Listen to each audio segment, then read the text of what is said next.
Now if somebody grabs you, so they start the grappling sequence and they trap your arms. So they hug and they're holding your arms, trying to keep you stuck really close in this position. This is a good position to get lifted from, to get taken down from. So we just want to make sure that we can manage the space between the hips, because if he brings his hips in close, he can elevate me, okay? He can tilt me off to the sides, he can start to create trips. So I'm going to use the bones of my arms to help keep the distance between our hips. My palms of my hands come into the hip line, and I walk my hips away from my hands. Okay, I don't push him away, he'll be too strong. I hold him where he is, using my elbows into my own hips, and my hands on his hips to create structure, and then I move my hips away. Now I'm going to use this space that I've created to get out of this little circle that he's created with his arm. So I walk around, using my elbow to help increase the space. Then I get a good clinch position myself. You can go sideways here. I'm back to our initial clinch. His base is in the center of mine. Just for the sake of a good finish, I'm going to hold the arm position, point my toes in the same direction as his, step through, and finish with the throw. Okay? So again, he comes and grabs me. I set my base immediately, so if he's pushing into me, I can push back. If he starts pulling, I resist the pull. I start to come around the corner using my elbow to leverage into the clinch position. I control his arm, point my toes in the same direction, keeping my hip connected to his hip, slide my hips through, and elevate for the throw.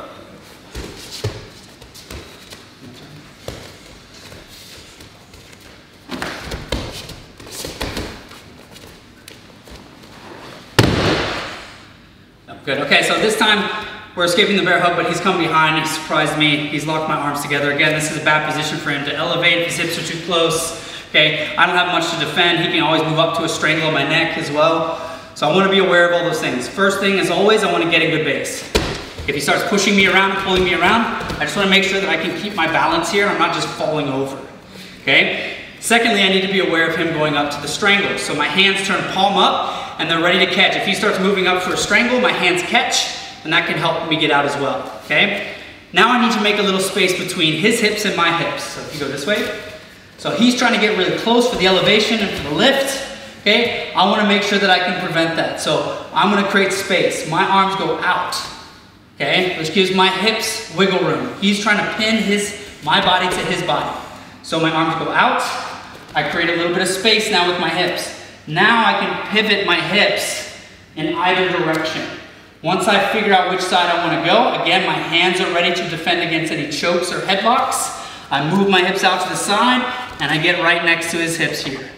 Now there's a couple different takedowns we can finish from here, but for the first one, I'm going to grab the pant legs, I'm going to scoot his feet together, and I'm going to lift. Okay, and that brings him down.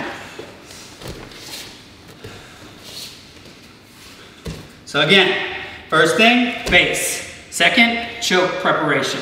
Third, space for the hips. Move around, get in position.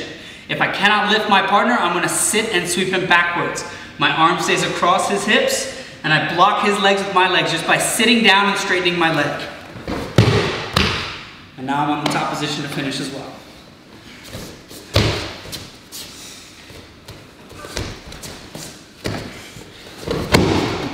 No, that's fine.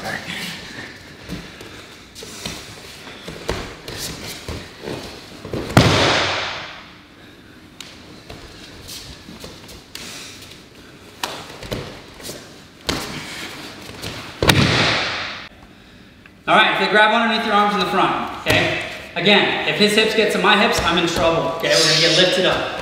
So the first thing I wanna do is I just wanna try and create base and connection.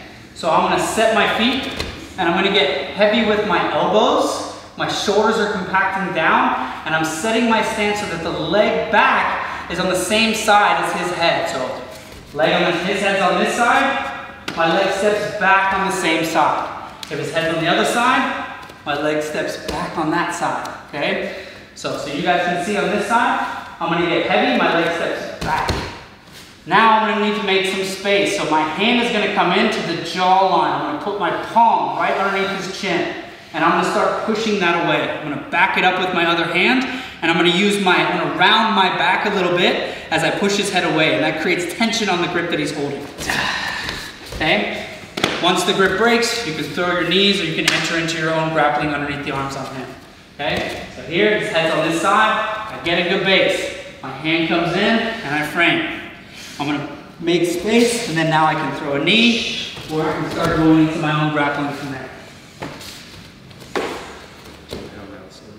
Doesn't matter.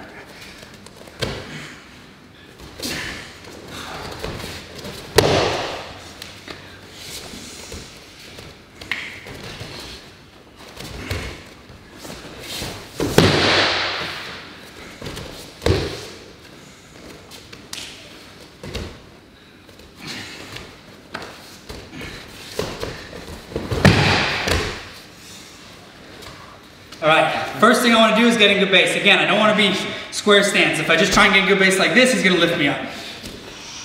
Okay? So, I'm going to set my feet in a split stance. Okay? I'm going to put pressure on the grip. Now when he goes to lift me, which he might likely still be able to, I want to hook his leg to prevent him from getting a full elevation. So go ahead, pick me up. Hook. As we hit the ground, I don't want to keep playing this game back up and down over and over again. So my hands and everything are gonna get really heavy on the mat. Go pick me up. Go pick me up. Oh, no way. Okay, so I'm sprawling a little bit heavy on the mat. Now in order for him to lift, he's gonna have one foot really close to my hips to help create the elevation. So I grab the heel and I start walking backwards onto his leg. From here, I can leverage the knee bar or I can just turn and face the attacker. And then by his arm. Right here, okay, base. I set one leg back. He goes to elevate, I catch. I hit the bear walk position, grab the foot. Walk back, the leg, work the knee bar, or continue my pass.